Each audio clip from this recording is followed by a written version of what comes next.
Hello दोस्तों, मैं self Prashant Kumar Tiwari स्वागत करता हूं आपके हमारे यूट्यूब चैनल बादुल एजुकेशन गुरु पर। आशा करता हूं आप सब ठीक होंगे। तो स्टूडेंट, आज हम स्टार्ट करने जा रहे हैं एनाटॉमी एंड फिजियोलॉजी। तो एनाटॉमी और फिजियोलॉजी में सबसे पहले हम स्टार्ट करेंगे नर्वस सिस्टम। वैसे तो एनाटॉमी फिजियोलॉजी में बहुत सारे सिस्टम है, टोटल 12 सिस्टम है। तो हम स्टार्ट करते हैं नर्वस सिस्टम। नर्वस सिस्टम एक अकेला ऐसा टॉपिक है जो लगभग एनाटॉमी में और फिजियोलॉजी में 30 से 40% एरिया का कवर करता है और एक मोस्ट इंपॉर्टेंट टॉपिक है। ये ऑल एग्जाम से रिलेटेड, जैसे कि बीएससी नर्सिंग हुआ, जेएनएम हुआ एंड अदर जो भी कंपटीशन एग्जाम होती है उनसे रिलेटेड क्या है, मोस्ट इंपॉर्टेंट टॉपिक होता है। इसमें से लगभग 30 से 40% क्वेश्चन जो पुटअप होते हैं किसमें होते हैं, नर्वस सिस्टम में। तो हम बात करते हैं नर्वस सिस्टम के बारे में। चलो स्टार्ट करते हैं नर्वस सिस्टम के जनरल इंट्रोडक्शन। आज पढ़ेंगे ओनली इंट्रोडक्शन, एक छोटा ब्रीफ। उसके बाद हम धीरे धीरे डिटेल में जैसे जैसे आगे बढ़ते जाएंगे वैसे वैसे हम क्या पढ़ेंगे, डीप और अच्छी नॉलेज आपको प्रोवाइड करेंगे। ऐसी बात नहीं है। तो अब बात करते हैं, टाइम खराब न करके जल्दी जल्दी क्या करते हैं, स्टार्ट करते हैं नर्वस सिस्टम के बारे में। तो इंट्रोडक्शन पढ़ते हैं कि it is also known as specialised system of the our body. जो नर्वस सिस्टम होता है ये क्या होता है, एक स्पेशलाइज्ड सिस्टम होता है किसका, आवर बॉडी का। क्यों इसको स्पेशलाइज्ड सिस्टम ही क्यों बोलते हैं, क्योंकि जो नर्वस सिस्टम होता है ये कंट्रोल कर and coordinate of the our all body function and system. जो नर्वस सिस्टम होता है, जो अपनी बॉडी होती है, इसके जो भी फंक्शन होते हैं जैसे कि कोऑर्डिनेट एंड कंट्रोल, मतलब कंट्रोल करता है बॉडी को एंड कोऑर्डिनेट करता है किसको, आवर फंक्शन के। मतलब सिस्टम ऑफ द बॉडी को क्या करता है, कंट्रोल एंड कोऑर्डिनेट। इसलिए इसको क्या बोलते हैं, specialised system of the body. ठीक है। तो हम कोई भी सिस्टम पढ़ते हैं तो सबसे पहले उसके बारे में जानते हैं कि ये सिस्टम का जो निर्माण हुआ था, फॉर्मेशन हुआ था, डेवलपमेंट हुआ था, वो कैसे हुआ था। मतलब कोई भी बॉडी में सिस्टम होता है, सब सिस्टम का निर्माण जर्म लेयर से होता है। ठीक है, चाहे वो कोई भी हो, XYZ। ठीक है, चाहे रेस्पिरेटरी हो, CVS हो, XYZ कोई भी हो, नर्वस हो। तो हम बात कर रहे हैं आज नर्वस सिस्टम की। नर्वस सिस्टम होता है इसका डेवलपमेंट कैसे होता है। तो नर्वस सिस्टम का जो डेवलपमेंट होता है वो होता है एक्टोडर्म से। किससे, एक्टोडर्म जर्म लेयर होती है, उससे क्या होता है नर्वस सिस्टम का डेवलपमेंट। और इसका जो डेवलपमेंट स्टार्ट होता है वो कब होता है, 4 वीक पर क्या हो जाता है, इसका डेवलपमेंट स्टार्ट हो जाता है। कितने वीक पर, 4 वीक पर। ठीक है। और 4 वीक में भी जो डेवलपमेंट स्टार्ट होता है वो कौन सी फेज में होता है, कौन सी फेज में होता है, एम्ब्रियोजेनिक फेज में। कौन सी फेज में, एम्ब्रियोजेनिक फेज में। जो एम्ब्रियोजेनिक फेज होती है उसका टाइमिंग होता है कौन सा, 2 से 8 वीक। कितना, 2 से 8 वीक। वैसे जो प्रेगनेंसी होती है उसमें 3 फेज होती है। कितनी फेज होती है, 3। फर्स्ट होती है जाइगोटिक फेज, सेकंड होती है कौन सी, फर्स्ट नाम बताता हूँ, चलो ऐसे नहीं, ऐसे पढ़ते हैं। 3 फेज होती है। कितनी फेज होती है, 3 फेज। फर्स्ट होती है जाइगोटिक, दूसरी होती है एम्ब्रियो जेनिक, तीसरी होती है फीटस। ये होती है 0 से लेकर 2 वीक तक। ये होती है 2 से 8 वीक तक। और ये होती है 8 वीक से लेकर टिल डिलीवरी। मतलब कि जो 0 से लेकर 2 वीक तक की जो फेज होती है उसको बोलते हैं जाइगोटिक फेज। एक होती है एम्ब्रियोजेनिक 2 से 8 वीक, और एक होती है फीटस फेज। मतलब 8 वीक से टिल डिलीवरी तक जो फेज होती है उसको क्या बोलते हैं, फीटस फेज। जो हमारा जो नर्वस सिस्टम होता है वो कौन सी फेज में डेवलपमेंट होता है, एम्ब्रियोजेनिक फेज में। ठीक है स्टूडेंट, तो ये क्या हुआ नर्वस सिस्टम का डेवलपमेंट। अब बात करते हैं कि नर्वस सिस्टम डेवलपमेंट 2 फेज हो गई। तो इसका जो 4 वीक है, 4 वीक में किसका निर्माण होता है, NG ट्यूब। मतलब जो न्यूरल ट्यूब होती है उसका क्या निर्माण होता है, 4 वीक पे क्या होता है, फॉर्मेशन। मतलब जो 21 दिन पर तो क्या होती है, इसका डेवलपमेंट क्या होता है, न्यूरल ट्यूब का स्टार्ट होता है। और 28 दिन पर, 28 डे पर क्या होता है, कंप्लीट। मतलब 4 वीक पे क्या हो जाती है, कंप्लीट क्या हो जाती है, न्यूरल ट्यूब बनकर तैयार हो जाती है। तब देन जो न्यूरल ट्यूब होती है वो आगे जाके फर्दर डिवाइड होती है 2 भाग में। कितने, 2 भागों में। जो नर्वस सिस्टम की जो न्यूरल ट्यूब होती है वो आगे जाके 2 भागों में डिवाइड होती है। एक होता है ब्रेन और एक होता है स्पाइनल कोड इंजरी। देखो न्यूरल आगे जाके कितने भागों में डिवाइड हुई, 2 भागों में, एक होता है ब्रेन और एक होता है स्पाइनल कॉर्ड इंजरी। तो सर्वप्रथम हम पढ़ेंगे ब्रेन कि ब्रेन क्या होता है और स्पाइनल कॉर्ड इंजरी क्या होती है। तो हम स्टार्ट करते हैं डेवलपमेंट ऑफ द ब्रेन, ठीक है। स्पाइनल कॉर्ड इंजरी इसके बाद पढ़ेंगे। ब्रेन हमारा काफी बड़ा टॉपिक है, लगभग 25 से 30 घंटे का टॉपिक है, तो ठीक है हम इसको आराम से कवर करेंगे। उसके बाद क्या करेंगे, स्पाइनल कॉर्ड इंजरी। तो जो डेवलपमेंट ऑफ द ब्रेन, जैसे जैसे प्रेगनेंसी आगे बढ़ती जाएगी, क्या होगी, आगे 8 वीक से जैसे प्रेगनेंसी आगे बढ़ती जाएगी टिल डिलीवरी तक, जो ब्रेन होता है वो आगे जाके फर्दर 3 भागों में डिवाइड हो जाता है। कितने भागों में, 3 पार्ट में क्या होता है, डिवाइड। वो 3 पार्ट कुछ इस प्रकार है। फर्स्ट पार्ट है प्रोसेंसिफेलोन, दूसरा है मीजेंसिफेलोन और थर्ड है मीटेंसिफेलोन। जो प्रोसेंसिफेलोन को दूसरे नाम से जानते हैं फोर ब्रेन, फिर जो मीजेंसिफेलोन को क्या बोलते हैं, मिड ब्रेन, और मीटेंसिफेलोन को बोलते हैं हिंड ब्रेन, ठीक है। तो जो ये क्या होता है, ब्रेन कितने भागों में, 3 डिवाइड में। अब आगे जाके ये 3 डिवाइड आगे जाके क्या हो जाते हैं, फर्दर भागों में क्या हो जाते हैं, डिवाइड हो जाते हैं। जैसे कि जो प्रोसेंसिफेलोन होता है, क्या होता है, प्रोसेंसिफेलोन, ये आगे जाके 2 भागों में डिवाइड हो जाता है। कितने भागों में, 2। एक तो होता है टीलेंसिफेलोन, एक होता है डाइएनसिफेलोन। और जो मीटेंसिफेलोन होता है ये आगे जाके कितने भागों में डिवाइड हो जाता है, माइएंसिफेलोन और मीटेंसिफेलोन, ठीक है। जो टीलेंसिफेलोन होता है वो किसका फॉर्मेशन करता है, सेरिब्रम का। डाइएनसिफेलोन होता है वो किसका करता है, आई आल थैलेमस एंड लिम्बेनिक सिस्टम। और जो माइएंसिफेलोन होता है ये किसका निर्माण करता है, मेडुला ऑब्लिगेटा। और जो मीटेंसिफेलोन होता है ये किसका निर्माण करता है, पोन्स एंड सेरिबेलम। जो ये सारे भाग होते हैं इससे क्या होता है, पूरा ब्रेन का क्या हो जाता है, निर्माण। हम ब्रेन में कौन कौन से भाग पढ़ेंगे, ये जो सारे भाग हैं ये क्या है, ब्रेन के पार्ट, ठीक है, ब्रेन के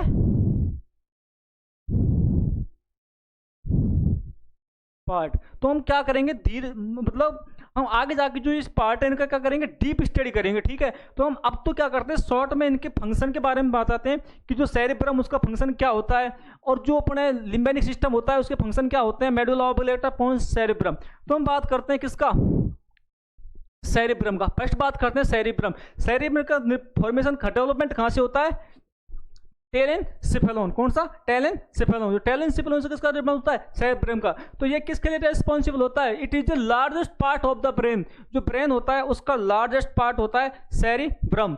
और it is also known as seat of intelligence. इसको क्या बोलते हैं, सीट ऑफ इंटेलिजेंस। क्योंकि जो भी जो इंटेलिजेंस की एक्टिविटी होती है जैसे कि लर्निंग और इंटेलिजेंसी, राइटिंग, लैंग्वेज, जो भी एक्टिविटी होती है उनको सबको क्या करता है, कंट्रोल करता है। तो इसलिए इसको क्या बोलते हैं, सीट ऑफ इंटेलिजेंस। दूसरा भाग है लिम्बेनिक सिस्टम। जो लिम्बेनिक सिस्टम होता है इसको बोलते हैं emotional brain of the body. क्या बोलते हैं, emotional brain of the body. क्यों बोलते हैं इसको emotional brain of the body, क्योंकि because it is control all emotion. ये क्या करता है, जो इमोशन होते हैं, ऑल इमोशन होते हैं उनको क्या करता है, कंट्रोल। इसलिए इसको क्या बोलते हैं, brain, emotion brain of the body. Body का इमोशन ब्रेन, जैसे कि लव हुआ, इमोशन हुए, जॉय हुआ, हेट हुआ, हैप्पीनेस हुआ एंड सैडनेस हुआ, ठीक है। जैसे कि कोई भी लड़की एक लड़के से बोलती है कि मैं तेरे को दिल से क्या करती हूँ, प्यार। तो कोई मेरा जैसा वहीं पे पास में खड़ा था और ये बात सुन रहा था, तो मैं सोच रहा था कि यार इससे क्या बोलूँ। मैं उससे बोला, मैडम आप इसको दिल से कुछ प्यार नहीं करते हो, आप प्यार करते हो तो किसकी वजह से करते हो, लिम्बेनिक सिस्टम। क्यों, क्योंकि जो लिम्बेनिक सिस्टम होता है वो क्या करता है, emotional brain of the body. और जो इमोशनल कंट्रोल होता है उनको क्या करता है, कंट्रोल करता है। इसलिए आज के बाद आपसे कोई भी लड़की बोले कि मैं तेरे से दिल से प्यार करती हूँ तो उसको मना कर देना, मैडम आपका चक्कर कहीं और चलाओ, आपका कोई दिल से प्यार नहीं, आप तो जिससे प्यार करते हो मेरे को पता है, या फिर बस ठीक है, ज़्यादा मेरे को कहने की जरूरत नहीं है। तो हम बात करते हैं लिम्बेनिक सिस्टम। तीसरा होता है medulla oblongata. It is also known as king of the body. इसको क्या बोलते हैं, किंग ऑफ द बॉडी। क्यों बोलते हैं, because it is control all vital system. जो भी वाइटल सिस्टम होते हैं बॉडी में उनको कंट्रोल करने का काम करता है मेडुला ऑब्लिगेटा। कौन करता है, मेडुला ऑब्लिगेटा, ठीक है। जैसे कि रेस्पिरेटरी सिस्टम के बारे में बात करते हैं, सेंटर, जो रेस्पिरेटरी सेंटर होता है वो कहाँ पे प्रेजेंट होता है, मेडुला ऑब्लिगेटा। कुछ क्वेश्चन है इनके बारे में बात करते हैं, एग्जाम की इंपॉर्टेंट क्वेश्चन है। वैसे तो बहुत सारे टॉपिक, मेडुला ऑब्लिगेटा बहुत ब्रॉड टॉपिक है मतलब अपने आप में, इसको हम बाद में पढ़ेंगे, ठीक है। आज तो थोड़ा मतलब शॉर्ट में पढ़ रहे हैं, थोड़ा ब्रीफ आपको थोड़ा सा आइडिया लग जाएगा कि क्या क्या पढ़ना है अपन को, ठीक है। तो मेडुला ऑब्लिगेटा क्या बोलते हैं, किंग ऑफ द बॉडी। क्योंकि कंट्रोल करता है ऑल वाइटल सिस्टम, किनको? ऑल वाइटल सिस्टम को क्या करता है? ये कंट्रोल करता है। अब क्वेश्चन फर्स्ट है कि respiratory centre are present. Respiratory, जब क्वेश्चन आपको मिलता है कि रेस्पिरेटरी सेंटर कहाँ प्रेजेंट होता है, तो कहाँ होता है? Medulla oblongata. सेकंड है accessory respiratory centre are present, तो फिर क्या करेंगे हम? पोन्स। क्या करेंगे? पोन्स, ठीक है। ये पोन्स होता है जो ब्रेन स्टेम का क्या होता है? पार्ट, ठीक है। तो फर्स्ट क्वेश्चन तो क्या है कि रेस्पिरेटरी सेंटर आर प्रेजेंट, तो क्या होगा? Medulla oblongata. Accessory respiratory centre are present, तो क्या होगा? पोन्स। पोन्स में भी क्यों? क्योंकि इसमें कुछ एपिनेस्टिक रिसेप्टर पाए जाते हैं और दूसरा कौन सा होता है? Pneumatic receptor. अब क्यों बोलते हैं उसको medulla oblongata, accessory respiratory centre? जब भी कोई गोताखोर, जैसे कि कोई गोताखोर नाम सुना होगा जो पानी में क्या करते हैं?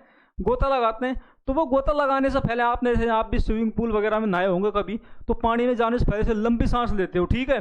तो वो क्यों लेते हो? क्योंकि आप क्या करते हो, जो आपका असेसरी रेस्पिरेटरी सेंटर होता है उसको क्या करते हो? स्टिमुलेट करते हो। स्टिमुलेट में जो हेल्पफुल होते हैं वो क्या होते हैं? रिसेप्टर होते हैं। एक तो होता है एपिनेस्टिक रिसेप्टर और एक होता है न्यूमेटिक रिसेप्टर। जो एपिनेस्टिक रिसेप्टर होता है ये क्या करता है? जो आप सांस अंदर लेते हो, जैसे कि डीप ब्रीथिंग के लिए क्या होता है? रेस्पॉन्सिबल होता है। और जो न्यूमेटिक रिफ्लेक्स होता है ये क्या करता है?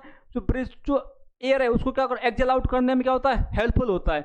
तो इसलिए इसको क्या बोलते हैं? असेसरी रेस्पिरेटरी सेंटर, किसको? पोन्स। और respiratory centre are present medulla oblongata. जो मेडुला ऑब्लिगेटा होता है उसमें क्या होता है? Respiratory centre. क्यों? क्योंकि जब भी हम किसी भी हॉस्पिटल में जाते हैं तो आप जैसे एज ए नर्स आपको डॉक्टर एक प्रिस्क्राइब करता है, जैसे कि कोई भी सीओपीडी और अस्थमा का पेशेंट है तो एक डॉक्टर हमेशा ये बोलता है कि इसको हमेशा, यदि पेशेंट को रेस्पिरेशन एफर्ट में कोई प्रॉब्लम हो रही है तो नर्स, जो डॉक्टर बोलता है कि इसको हमेशा जो ऑक्सीजन आप प्रोवाइड कराओगे वो लो लेवल में कराओगे, जैसे कि 2 से 4 लीटर पर मिनट के हिसाब से कुछ ऐसे करवाते हैं जो सीओपीडी और अस्थमा का पेशेंट होता है उसमें। क्योंकि जो उसका जो सीओपीडी और अस्थमा का जो पेशेंट होता है उसमें क्या होता है, यदि हम पेशेंट हाई सैचुरेशन में प्रोवाइड करवा देंगे, हाई फ्लो में प्रोवाइड करवा देंगे, तो उसका जो पोन्स होता है, क्या होता है? पोन्स नहीं, मेडुला ऑब्लिगेटा, वो क्या हो जाएगा? सप्रेस। जो रेस्पिरेटरी सेंटर होता है वो क्या हो जाएगा? सप्रेस। क्योंकि जो अधिक मात्रा में क्या होगा?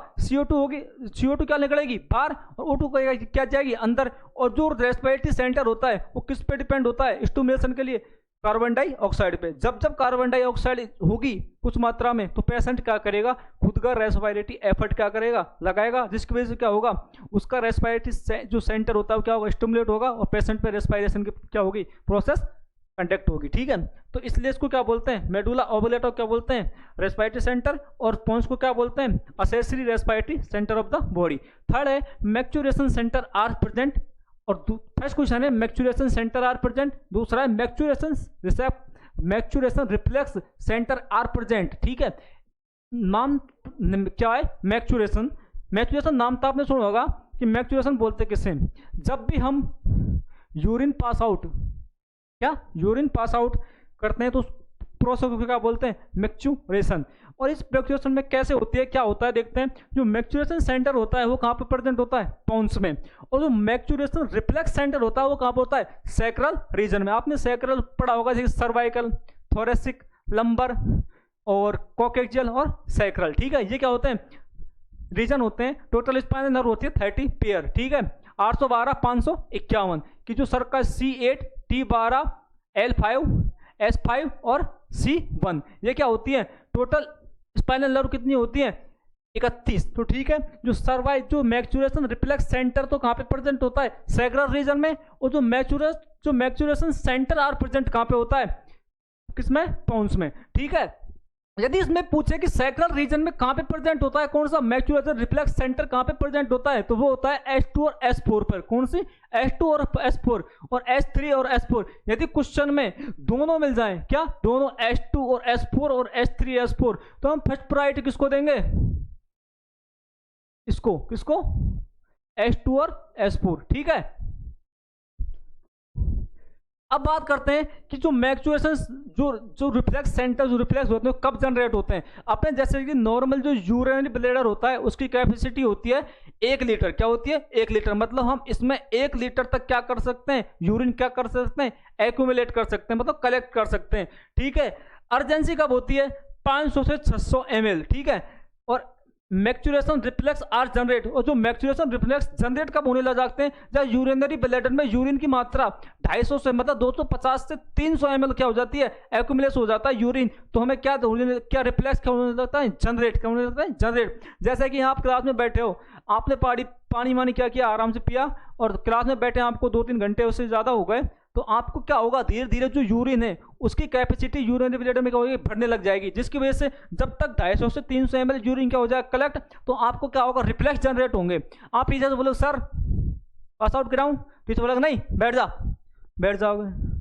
फिर यूरिन की मात्रा क्या हुई, बड़ी हुई, धीरे धीरे बढ़ रही है, कितना हुआ, 500 से 600, ठीक है। 500-600 होने के बाद अर्जेंसी होने लग जाएगी, क्या सर अब तो जाना पड़ेगा, तो आप क्या करोगे, क्लास से चले जाओगे, ठीक है। अब लास्ट बचा है अपना सेरिब्रम। तो सेरिबेलम को बोलते हैं रेस्पॉन्सिबल फॉर द, ये किसके लिए रेस्पॉन्सिबल होता है, cerebrum is responsible for the body balance and maintain. जो बॉडी का अपना बैलेंस होता है और उसको मेंटेन रखने के लिए कौन सा क्या रेस्पॉन्सिबल होता है, सेरिबेलम। जैसे कोऑर्डिनेशन और बॉडी बैलेंस को जो मेंटेन रखने का काम कौन करता है, सेरिबेलम। अब जैसे कि मैं चल रहा हूँ, खड़ा हूँ, दौड़ रहा हूँ, नाच रहा हूँ, आदि जो भी एक्टिविटी होती है उनको कंट्रोल कौन करता है, सेरिबेलम। इसको कंट्रोल करने के लिए मसल तो कुछ रिसेप्टर प्रेजेंट होते हैं, क्या रिसेप्टर, जिनको बोलते हैं प्रोपायो रिसेप्टर। ये क्या करते हैं, हेल्पफुल होते हैं किसमें, बॉडी बैलेंस एंड कोऑर्डिनेशन में, ठीक है। If patient unable to maintain the body balance and coordination, यदि कोई पेशेंट क्या अपना body balance and coordination maintain नहीं कर पाता, तो उस टर्मिनोलॉजी को क्या बोलते हैं, अटैक्सिया। क्या बोलते हैं, अटैक्सिया। जैसे कि मैं खड़ा हूं तो मैं नॉर्मल हूं बिल्कुल, ठीक है, मतलब मेरा बॉडी बैलेंस और कोऑर्डिनेशन क्या है, बिल्कुल मेंटेन। मैं आपसे बात कर रहा हूं और एकदम अच्छी पोजीशन, ना तो मैं गिर रहा ना बिल्कुल, मेरा बॉडी बैलेंस क्या है, बिल्कुल मेंटेन। यदि आप क्वेश्चन ऐसे बनता है, यदि आप एक इमरजेंसी डिपार्टमेंट में क्या कर रहे हो, ड्यूटी कर रहे हो, और नाइट का टाइम है, और कोई व्यक्ति रोड ट्रैफिक एक्सीडेंट या फिर फाल फ्रॉम इंजरी, हेड में क्या हुई है, इंजरी हो गई उसको, ठीक है, और वो हॉस्पिटल में आया, तो आपको मतलब, और वो क्या कर, उसका बॉडी बैलेंस और कोऑर्डिनेशन क्या नहीं है, मेंटेन, मतलब वो ठीक से खड़ा नहीं हो पा रहा, चल नहीं पा रहा, मतलब, और ना फिर आपसे बात कर पा रहा, तो क्या हो गया, मेंटेन नहीं है, ठीक है, अनमेंटेन है।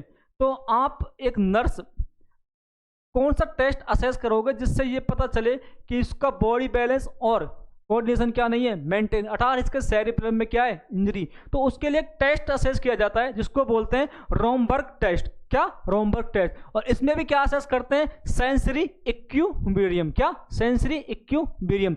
इसमें क्या करता है, जो नर्स होती है वो पेशेंट को बोलेगी भाई आओ और आप सामने खड़े हो जाओ, ठीक है। तो पेशेंट क्या होगा, ऐसे खड़ा होगा और उससे बोलेगी आंख बंद करो।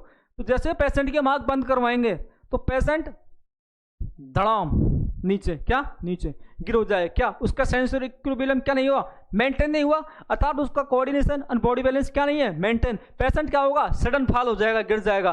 तो हम क्या सोचेंगे कि उससे क्या पता चलेगा, जो फाइनल कंक्लूजन निकलेगा वो क्या होगा कि पेशेंट का टेस्ट, रोमबर्ग टेस्ट क्या है, पॉजिटिव। यदि पेशेंट आराम से खड़ा है, बॉडी बैलेंस और कोऑर्डिनेशन क्या है, मेंटेन, तो टेस्ट इज नेगेटिव। तो ये क्या हुआ अपना सेरिबेलम। ठीक है दोस्तों, आज के लिए इतना ही काफ़ी है, मिलते हैं नेक्स्ट क्लास में, तब तक के लिए धन्यवाद। यदि किसी ने चैनल को सब्सक्राइब लाइक नहीं किया हो तो सब्सक्राइब कर लें एंड बेल आइकन को क्या कर लें, प्रेस